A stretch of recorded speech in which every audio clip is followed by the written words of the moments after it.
Hi, I'm David Meeker. If you would like to do really well in your Oxford AQA English Second Language writing paper, question 1, then keep watching. Pause the video whenever you want to think about the information or to make notes. Question 1 always asks you to describe in 30 to 50 words what you see in a photograph like this example from a past paper. Question 1 is worth 9 marks. 6 for communication and 3 for spelling and punctuation.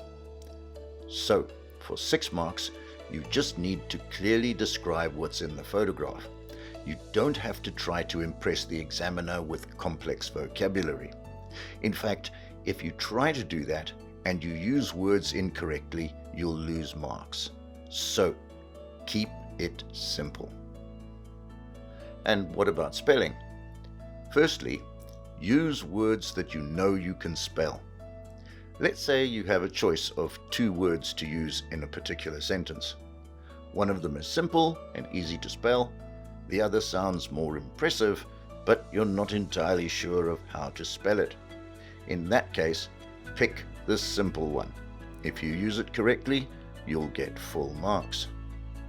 Then, concerning punctuation, the examiner only wants to see that you can use full stops and commas correctly. That is all. Nothing more complex. Obviously, that includes beginning each new sentence with a capital letter. Next, let's look at the construction of your description. Given that you need to use between 30 and 50 words to describe the photograph, aim to use between 2 and 4 sentences. I generally find that 3 is about right. If you use 2, your description might be awkward, and with more than 4, it might not flow very well. Of course, with fewer sentences, you need more connectives, so make sure you know the most commonly used ones and how to spell them. Then, in your description, you should use describing words and phrases such as adjectives and adverbs. And don't use more than 2 of those per noun. For a list of some useful ones, click on the link in the description below. In that document, which is a PowerPoint, you will also find useful nouns, verbs, and prepositions. Here are some outlines that you can use when writing your description. Obviously, you won't use all of them in one description, but if you learn them, they can be kind of like a toolbox from which you can select to write your descriptions.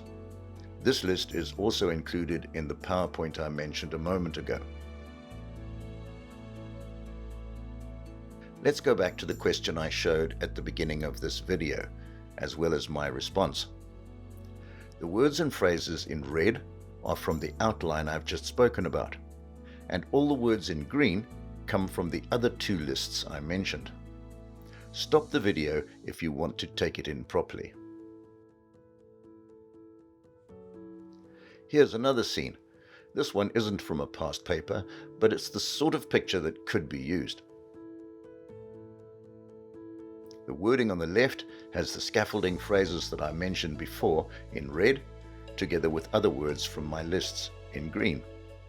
It's a good length of 43 words and is written in 3 sentences. And here's another. Again, you can see the scaffolding in red and other words from my list in green. At 49 words, it's right on the upper limit. And again, there are 3 sentences. This scene is described in 46 words using 2 sentences. Again, you can see the scaffolding words in red and those from my lists in green. And for the last picture in this video, I used 46 words in 4 sentences.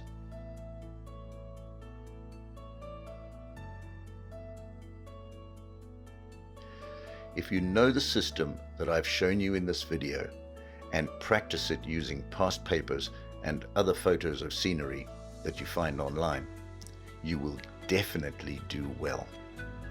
If you want me to make more videos like this, please like and subscribe. Also, constructive comments are always welcome. Best wishes for your exams.